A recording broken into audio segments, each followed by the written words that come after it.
Hi friends, நம்ம இந்த வீடியோவில் சுவையான பாறை மீன் வறுவல் தான் பார்க்க போகிறோம். ஃபஸ்ட்டு நம்ம ஃபிஷ்ஷை நல்லா வாஷ் பண்ணிக்கலாம். வாஷ் பண்ணிவிட்டு தேவையான அளவு உப்பு ஆட் பண்ணிக்கலாம். கொஞ்சமாக ஒரு 5லேருந்து ஒரு 6 மீன் தான் நான் எடுத்திருக்கேன். அடுத்து மஞ்சத்தூள் 1/4 ஸ்பூன் அளவுக்கு ஆட் பண்ணிக்கலாம். காரத்துக்கு தகுந்த மாதிரி நீங்கள் மிளகாத்தூள் வீட்டில் அரைச்ச மிளகா தான் அதை ஆட் பண்ணிக்கிறேன். காரத்தை நீங்கள் ஆட் பண்ணிக்கோங்க. காஷ்மீர் மிளகாத்தூள் இருந்தாலும் அதையும் ஆட் பண்ணிக்கலாம். அடுத்து தனியாத்தூள் ஒரு 1/2 டீஸ்பூன் அளவுக்கு ஆட் பண்ணிக்கோங்க. லெமன் ஒரு 1/4 கட் பண்ணி அதையும் ஆட் பண்ணிக்கிறேன். அப்போ தான் புளிப்பு சுவை இருக்கும், அதனால் அதையும் ஆட் பண்ணிக்கிறேன். ஆட் பண்ணிவிட்டு இதை நல்லா கொஞ்சமாக கார்ன்ஃப்ளவர் ஆட் பண்ணியிருக்கேன். இஞ்சி பூண்டு பேஸ்ட்டு அதையும் போட்டு நல்லா மிக்ஸ் பண்ணிக்கலாம். வேறு எதுவுமே தேவையில்லை இதுக்கு. இதுவே நமக்கு நல்லா ஊறிடும். தண்ணி ஊற்றணும் தேவையில்லை. இப்போதான் லெமன் ஆட் பண்ணிக்கிறேன். அதெல்லாம் மிக்ஸ் பண்ணியாச்சு. அதை நல்லா ஒரு 1/2 மணி நேரம் ஊறட்டும். 1/2 மணி நேரம் ஊறினதும் இப்போ தோசைக்கல்லில் எண்ணெய் கொஞ்சம் நிறையா ஆட் பண்ணிக்கோங்க. ஒரு 2-3 ஸ்பூன் அளவுக்கு ஆட் பண்ணிட்டு எல்லா அளவும் ஸ்ப்ரெட் பண்ணிக்கோங்க. அதுமாரி நல்லா எண்ணெய் காயட்டும்.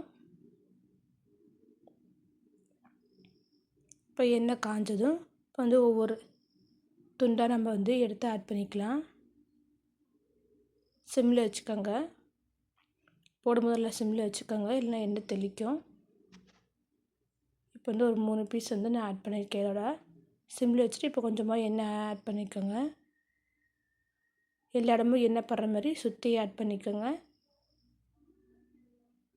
ஒரு அப்படியே 5 மினிட்ஸ் அப்படியே சிம்லேயே இருக்கட்டும்.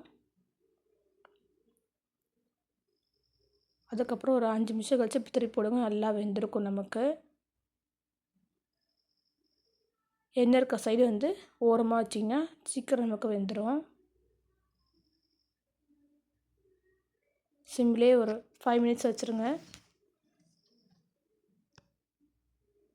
இப்போ உடனே நல்லா வெந்துடுச்சு. மீன் கலரும் மாறி இருக்கு பாருங்கள்.